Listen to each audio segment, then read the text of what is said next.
Nakaranas naman na bahagyang pagbigat ng trapiko ang ilang kalsada sa Commonwealth Avenue kanina, agad yang humupa sa tulong ng pinagsamang puwersa ng mga otoridad. Ang update niya alamin sa sentro ng balita ni Luis Arispe Live. Naomi, bahagya nang ang apektado ang daloy ng trapiko dito sa kahabaan ng Commonwealth Avenue simula pa kaninang umaga. Dahil ngayon sa sunod-sunod na pagmarcha ng ilang mga rallyista at pati na rin pagdaan ng mga dadalo para sa State of the Nation address ni Pangulong Ferdinand R. Marcos Jr. mamaya. Pasado alas 5 ng umaga kanina, mabilis at wala pang mabigat na daloy ng mga sasakyan sa kahabaan ng Commonwealth Avenue. Bagamat may pabugso-bugsong ulan, tuloy-tuloy pa rin ang takbo ng mga sasakyan. Pero pagsapit ng bandang pasado alas 7 ng umaga, dito na bumigat ang trapiko sa kanto ng Old Balara Street dahil ito sa mga rallyista na sinakop ang 2 hanggang 3 linya ng kalsada ng Commonwealth at nagsagawa ng kanilang protesta. Pero dahil sa pagtutulungan ng mga pulis, Metro Manila Development Authority at traffic personnel ng LGU, agad namang naayos ang daloy ng mga sasakyan.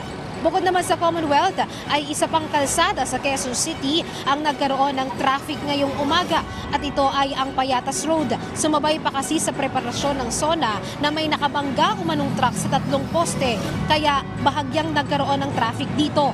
Agad naman din itong naayos at ang bumagsak na poste ngayong umaga at hindi na sinara ang kalsada. Problema lang anya, may ilang lugar pa rin sa Barangay Payatas ang nawalan ng internet connection.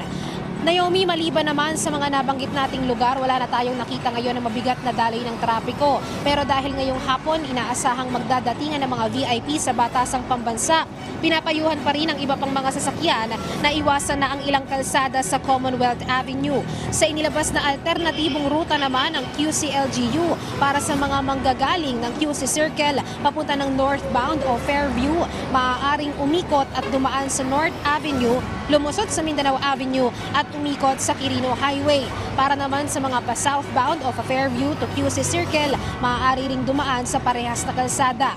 Para naman sa mga manggagaling ng C5 Road, sa mga truck, maaaring dumaan sa Katipunan Avenue paakyat ng Luzon Flyover at palabas ng Congressional Avenue. At sa mga light vehicles, maaari namang lumusot sa Magiting Street, Mayaman Street at Kalayaan Avenue. Naglabas din naman ang rerouting plan sa mga kalsada ng Commonwealth at IBP Road papuntang Marikina, San Mateo, Bagong Silangan papuntang Commonwealth at meron din naman sa Bagong Silangan papunta ng Doña Carmen at nagkaroon din ng alternate na ruta para naman sa Marikina papuntang San Mateo, Rizal. Naomi, para naman sa mga VIP na kailangan talagang dumaan papuntang Batasang Pambansa, may binuksan ng zipper lane mula sa bukana ng Commonwealth Avenue, dyan yan sa Quezon City Circle, diretso hanggang sa Batasan.